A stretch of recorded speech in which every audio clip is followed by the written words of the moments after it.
Okay, back for part 2 of the social memory complex. Good morning, everyone. Jason, hello. Hello, sir. How are you doing, Alex? I'm doing fantastic. I'm all jacked up on the mushroom coffee and that, I don't know, whatever oil you put in there. I know, it just feeds the brain. Yeah, let's tee this up. It's cow hoof bro. I just got him. He's vegan, bro. I just snuck some stuff in there. It's liver powder. Yeah, gross. I want to start off with the questioner was asking in section 11, question 17, at what point does a planet achieve social memory? Interesting. You know, before I get into the answer from the raw group, we talked about how we, in a metaphorical sense, are using the internet poorly for the idea of a social memory complex. Okay?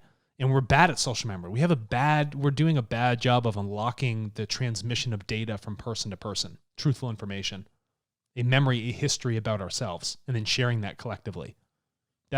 Well, you know, we talked on our Tartle episodes, and I encourage people to subscribe to that. If you like technology, it's TCast by Tartle. So if you just go to Google, type in TCast, T-C-A-S-T, you can subscribe to that. But we talked about this too, Alex. It's very interesting. It's like we have all this ability. This can be done right now. We've talked about literally tomorrow. Taking all the books and every manuscript we have and have machine learning go to town on that. Just read it loves that. Yeah. I want it to read all the books. And make a library. And then I want all of us to share our information together. And then I want to find a common thread of understanding between all of those things. We could have that project go. We could literally, I bet you, as a 5-year project of scanning every single book, we get every library to come together. We send them all a machine. All these libraries. Yes. And I say scan everything. Yes. And then then people can rent these machines at their homes, or we subsidize them, or they said scan all the books but in your house. People don't realize these computers, even the computers we have now, can read books in milliseconds. We have computers over at Sandia National Labs. They have a supercomputer. It could process every book probably in a second. It has one job to do. This just one of these computers that they have over here. If I took a regular computer, it would take 100 years to process the information. This thing does it every single minute, 100 years worth of processing, every minute on one specific task. See, and what is that computer for? Some military thing? Yes. Yeah. Exactly. What the hell? The military industrial complex? Yeah. How about we have the higher conscious complex? Ooh. That's what I'm talking about. I'm going to drag my big old chimp branch down there. Yes, exactly. We're taking over this computer, sir. Yeah. In the name of...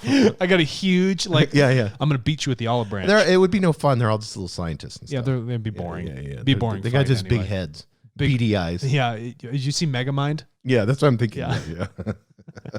We're not making fun of scientists. I know there's jacked scientists out there. There's probably some really strong ones. Yeah, exactly. Can I go back to 11.17? Questioner asks, at what stage does a planet achieve social memory? Raw response. I am raw always starts with that. If it doesn't start the response with I am raw, you don't know who this information's coming from. It always states who it is. And I think that's very important. A mind, body, spirit social complex becomes a social memory complex when its entire 100%, when its entire group of entities, that's all 7.5 billion people here on Earth, are one of orientation or seeking. That means all of us come to a choice of doing a specific type of growth or orientation of service to other or service to self. Okay? But everybody has to make that choice. Only then, when is the entire unity of the entire population making that choice, become a social memory complex.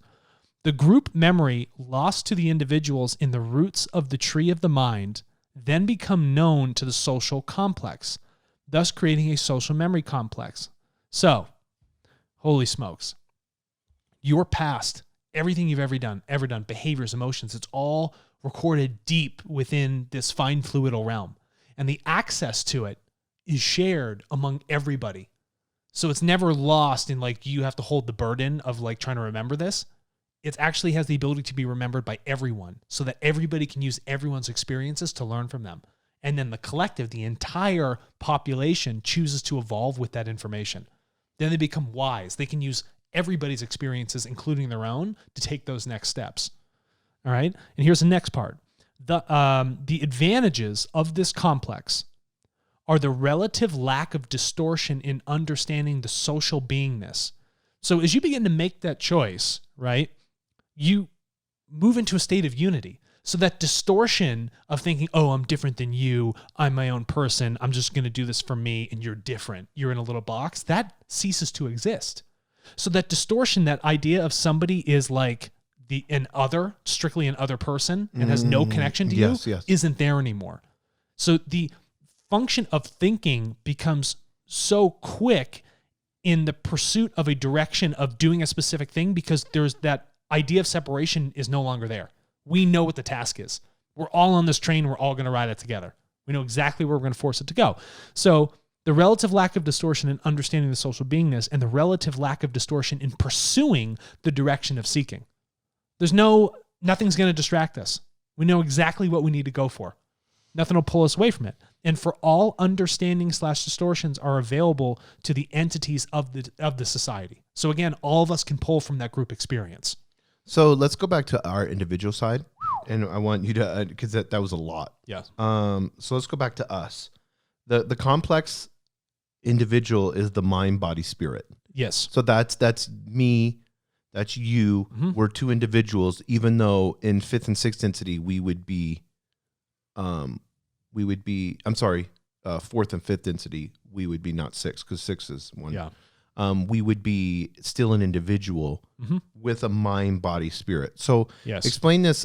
We always like to use triune, but explain this mind, body, spirit. Yeah, this is the progression of these words, and we can go on for days about this, but the choice that Ra uses in the delivering of this combination, it's a complex because it's multiple things coming together to define one thing. It's creating this unity. So the mind, you have to come to a consensus in your thoughts first that I want to take care of myself. I want to eat better food. I need to have positive thoughts, right? Yes. It's not where the body just decides it needs to be healthy or go to the gym. The mind has to tell the body to go do something. And then after there's been a stabilization or equalization of the mind, then the body can move into its natural state of equilibrium. Okay? So it's mind, then body.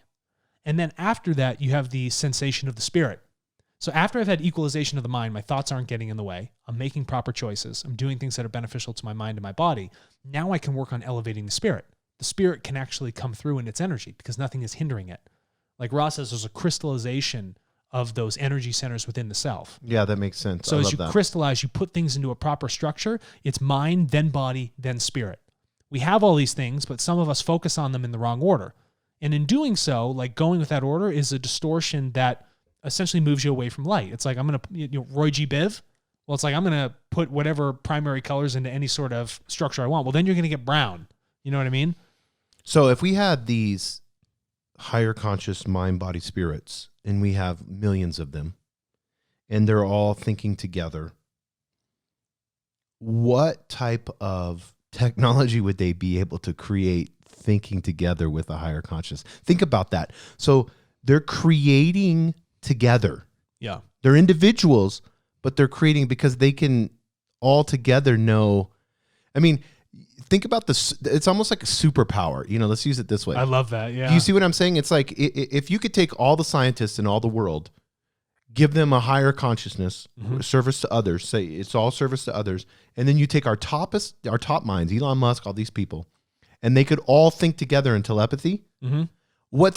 How quickly would shit happen then? Well, first of all, you'd be so deductive in that sense. You'd be like, okay, we know exactly what needs to be focused on. We don't need to be building robots that paint walls to get rid of painter reunions. Yes. Okay. And we're doing that right now. Right. We should be like, how do we put together an advanced system that would run this technology for us? We don't need to be doing this. We need to focus on our spiritual evolution. But doesn't this explain the technology that these other planetary ETs have? Well, they have because this is it would be easy for them to travel here because they have this technology. They do interstellar travel through the ability to have a collective thought processes to create things. So what do we want to focus on? We want to focus on the technology that allows our cars to float. It's like Ra built the pyramids out of thought. Yeah. Think about that. You have so much collective thought, so much energy surrounding one specific thing that physical material matter chooses to form into that. So if I am so strong in a collective thought of creating a new technology, all the minds are going to focus on it. It's going to come to be. Mm-hmm. It has to. Which we saw that with that. We always talk about it all the time, but that double slit experiment or whatever. I love that. Once you observe it, then the action happens. So it's the same thing. You know, if you have all of this density of light and love, and you have this highest vibration, then you, not just an individual basis, but you have it in this collective communal matter is nothing. You know what I mean? Like it's like not even the focus anymore. It's like this huge consciousness mass. Yeah. That just, it's almost like we talked about tsunami. It's like the tsunami coming over everything. Yeah. It would be so simple to create. But then you realize that matter follows spirit. Spirit does not follow matter. That's good. Yeah. Okay. Because that creational energy sits within everything. So if you can learn to work with that rather than only focus on the material, the evolution of the choice of your technology would be just fundamentally jaw-dropping. So they have all this technology. There's this 5th, 6th entity planets. My question to you is, when do you think we'll have the proper visit? Like where they will say, hey, we're here. That to the Earth. I've thought about this a lot. You know, and there's always people out there that say, oh, you know, disclosure's going to come soon. There's going to be, you know, everyone's going to come down. You know, there's going to be extraterrestrials. They'll show up in our skies and we'll have direct contact. First of all, people live so much right now in a state of fear all the time. They're completely swooned and inundated with organized religion. That's like coming down and like trying to teach. You got to remember here. It's trying to make a rock self-aware. Yeah, in the context of an evolutionary state of one entity coming down to another, right? If we couldn't figure this basic issue of organized religion and the problem it's been causing us, why would they come down and try to teach us a higher elevated purpose of spirit if we're not self-aware in the choices we're currently making? If they're like, hey, we gave you nuclear. Yeah. And you guys want to blow each other up with it? Really? Yeah, this is the point. And then if you say you did come down and start to tell someone the truth, okay? Right. Which they had this happen in Egypt. Yeah. You start to tell them the truth. It doesn't do them any good because they lack, frankly, the understanding and the self-awareness to receive that truth. So you're pretty much just lying to these people. They'll never even understand it. And it's more jarring for them to receive it now because they're not ready to receive that information. Yeah, plus they have to create this balance of, because of the way they operate in, this balance of not imposing on our free will. Free will. And so that's important to come down. So if you do come down and you want to elevate thought, you got to make sure that they do it under their own choice and you don't become worshipped. Then you've created a hierarchy. I was fixing to go there because that's what happened in Egypt. They were worshipped. So now, because what president did they come and visit? Eisenhower. Talks about that. Yeah, they came to Eisenhower, and Eisenhower said that we're not ready yet. No, it can't do it. Sorry. But I mean, we would do the same right now in 2021. We would do the same thing the Egyptians did.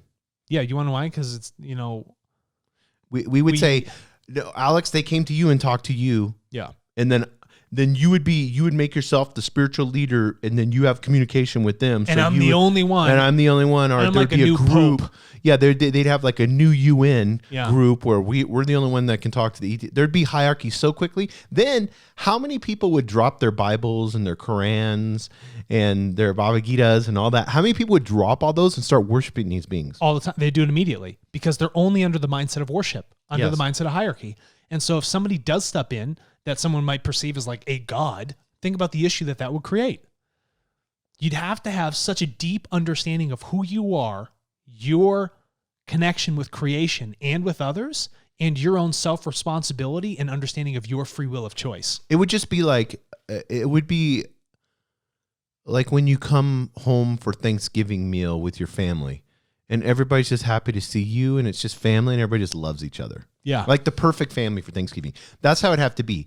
Like they come down and you're just like, hey, brother, hey, sister. Yeah. We're equal. That's it. You've evolved higher than us. We're going to learn from you. You're going to teach us things. It's got to be looked at as a learning experience. Yeah. But we're going to have... This is like going so heavy into my mind. It's so cool. We're going to have sat tracking systems on them. Missiles will be loaded up. National Guard will be there in a hot second. The CIA would be trying to shut it down, right? You'd have that black SUVs everywhere. And they'd be like, we can be the only ones to talk to these people, right? Someone would want to step in and be like, I'm the point man. Could you imagine if it happened in another country besides the United States? I would love how it. freaked out we would be? Oh, yeah. How freaked out our nation would be? The United States would be like, did they get some technology? Because everybody thinks that we're so special. Yeah. And I know everybody's going to love this that doesn't live here in the United States that listens to this, because we got a lot of people in Germany that listen to this. But they're going to, hopefully they go to Germany. But they're going to, everybody just automatically, and we make movies and everything else, they're automatically going to come to the United States. Like we're that special. Yeah, why wouldn't they go somewhere else first? Go to Iceland with 40,000 people. I honestly go hang out with the Inuits in northern Russia. Yeah, exactly. Like those people probably chill out with you. At least they're. I guarantee you, there's a small group of people that have a really high level of consciousness that they hang out with. That's where they would go. And I bet you they already hang out with them. And we just don't even know. Yeah, we don't even know. Yeah. We just think we're so special as our English-speaking, developed United States of America. It's not even on this map. It's not even written as United States of America. It's just USA. Like everyone needs to understand it. Just think, craft comes down, boom, lands. Let's say it lands in, in Zimbabwe. Craft comes down. Those leaders come out, start talking to them. Zimbabwe. What would happen to Zimbabwe? How many military vehicles would be running around, drones running around? The Chinese would come in there.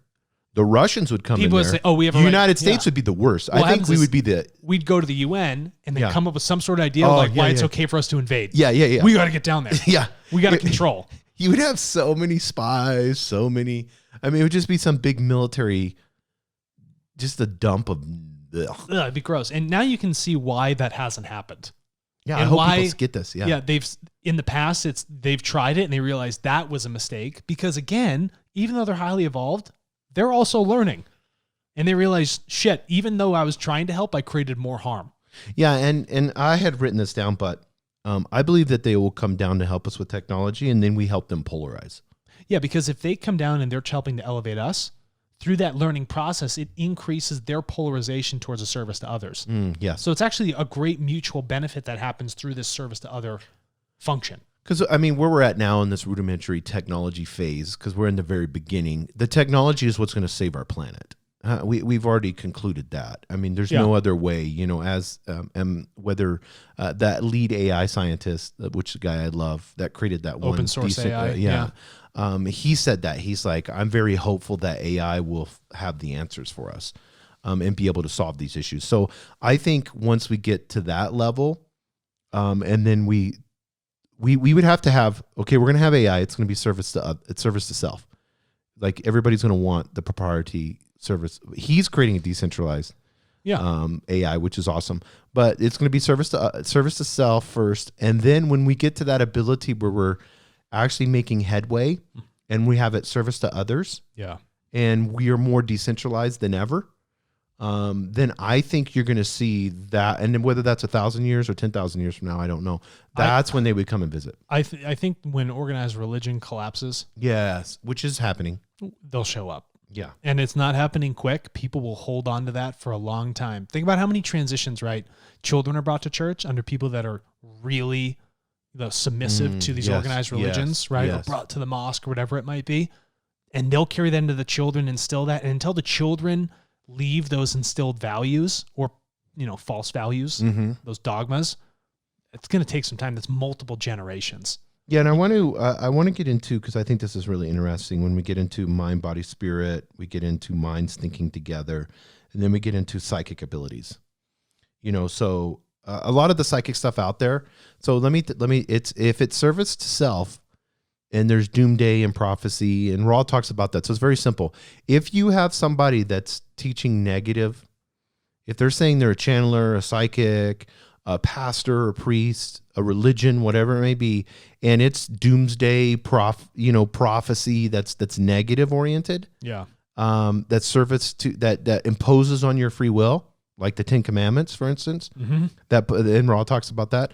That is negative orientation and not to be listened to. Yeah. So that eliminates a lot. And if it doesn't tell you who it is, or the channel, if it does not give its name, if it does not state its orientation, well, then you're going to know right there out of the gate, why would something truthful and positive not state what its orientation is? But you can see the growth from third to fourth with these psychic abilities that people are, I mean, in a rudimentary way, in a small way, but the people are getting more psychic. Like, I mean, I've had that where I've thought of someone and then they call me or text me. Yeah, it's amazing. You know what I mean? Very precognitive at that point. Yeah, exactly. And I think that is starting to usher in. It's that vibrational thing. If the earth transitions, right, from third to fourth itself outside of human beings, well, then the people that move into that vibrational state, oh, okay, well, the earth is charging you up. You got to deal with that energy. So you're going to open up those new sorts of streams of consciousness that are going to come in and inundate you. Yeah. And I want to talk about real quick and have you speak to this about, they talk about the third density past and purging our collective cause and effect. Collective cause and effect? Yeah, our collective cause and effect. Yeah. So the things that we've done in the past, because this is so important, because I think 2020, what happened last year, moved us in a huge shift. Yeah. Into, because it is, we're seeing collapses of the old ways of doing things, even though we hired a president that was, I mean, the old one was horrific, and we got this new one that's the old system, because we got comfort and scared. Yeah. So we brought up the same old guy. I mean, this guy's old as hell, and all the old systems we brought into place. So, but I think we've learned a lot in 2020 and all the turmoil that's happened, those birth pains, into understanding what Raw says about getting rid of that third density past. Yeah. So getting rid of that third density past is we had an episode on karma, and karma is really described as the momentum of a certain thought or action. It's carrying this spiritual momentum. And if you look at like physics or whatever it might be. So to stop that chain of events, that cause and effect, we need to have a reflection on what's happened in our past, learn from it, thank those probabilities, and then we need to open up a new path of probability for us, a new chain of cause and effect into this fourth density. But we can't do that if we continue to live in the momentum of this chain of cause and effects, this negatively oriented probabilities of our third density self. We need to make a choice and start to drive those probabilities towards something that is oriented towards a service to others, more fourth density. And you can relieve that. You can let that third density past go, saying we don't need to live in that chain of events anymore. Yeah, but look at big pharma, big tech, all of our political systems, our TV news, what do they call that big media empire? Yep. All of those are just grasping for straws right now. I mean, viewership's going way down. You can see, and then podcasting like we're doing now, and information is coming out more and more and growing exponentially, and that all these old systems are just collapsing on themselves. Yeah. We talked about it earlier. When it's negative, it disseminates. Yeah. Deteriorates. Deteriorates, yeah. Right? And because you need to pull energy from others. And you'll see that, these old systems, they're trying to open up new revenue streams. Let's rebrand ourselves. Let's put more ads on here because we have less viewers, so we need someone to pay us. If the readers aren't paying us, well, we need advertisers to pay us. And you can see those old regimes are deteriorating as the world becomes inherently more decentralized. And it's all hate. It is all hate. And what we are supposed to do is raise our vibration, expand conscious. And I want to close out in this, Alex. How encouraging is it that we are getting love and light from ETs? Isn't it amazing that they're acting like a sun? They're just constantly pumping information down and waiting for us to receive it. We're just not paying attention to it. They're literally just showering us with love. They watch and make sure that we don't blow ourselves up. They come down to talk to presidents because we're being outrageous with our nuclear technology. Like, how many wake-up calls do you need, right? But I think it's just, they know that even though we continue to make mistakes, they still are there watching and just delivering information, hoping that we figure it out for ourselves. What a relationship. Doesn't impose on your free will and just showers you with love. Yeah. And then whenever you want to dip into it, it's your choice. So why, Alex, why is it so important in the polarization of our planet? But why is it our number one goal right now to expand consciousness? Because through that expanding of consciousness, we can leave that third density probabilities of cause and effect. We can start to make that transition for ourselves and us as a collective. And that's through the expansion of that self-awareness, understanding there are deeper parts of the self. And if we can start to focus on that, then we have less of a focus on the material, and we can evolve to a state of real happiness and bliss. We can really connect and unify. Yeah, and do you mind going into the raw 6512? I want to close out in this because we're coming up. 6512. If you don't mind. Okay, I'm on 6512. Will you read that and talk about it, and then we'll close out? Yeah, questioner. Then each of the wanderers here acts as a function of the biases he has developed in any way he sees fit to communicate or simply be in his polarity to aid the total consciousness of the planet. Is there any, shall I say, more physical way that he aids in? What I mean is, do the vibrations somehow add just as electrical polarity or charging a battery or something? Does that also aid the planet just the physical presence of the wanderer? Ra, I am Ra. This is correct, and the mechanism is precisely as you state. We intended this meaning in the second portion of our previous answer. You may, at this time, note that, as with any entities, each wanderer has its unique abilities, biases, and specialities, so that from each portion of each density represented among the wanderers comes an array of pre-incarnative talents, which then may be expressed upon this plane, this physical plane, which you now experience, so that each wanderer, in offering itself before incarnation, has some special service to offer in addition to the doubling effect of planetary love and light and the basic function of serving as a beacon or shepherd. Thus, there are those of fifth density whose abilities to express wisdom are great. There are fourth and sixth density wanderers whose ability to serve as, shall we say, passive radiators or broadcasters of love and light are immense. There are many others whose talents brought into this density are quite varied. Thus, wanderers have three basic functions. Once the forgetting is penetrated, the first two being basic, the tertiary one being unique to that particular mind-body-spirit complex. And to finalize this, we may note at this point, while you ponder the possibility-probability vortices, that although you have many, many items which cause distress and thus offer seeking and service opportunities, there is always one container in that store of peace, love, light, and joy. This vortex may be very small, but to turn one's back upon it and to forget the infinite possibilities of the present moment. Could your planet polarize towards harmony in one fine, strong moment of inspiration? Yes, my friends. It is not probable, but it is ever possible. I love that because it just like summarized it all up. It literally summarized everything, and it just comes down to if we wanted to take that strike upon the clock, behind the strike at midnight and make that choice, we could do it all tomorrow.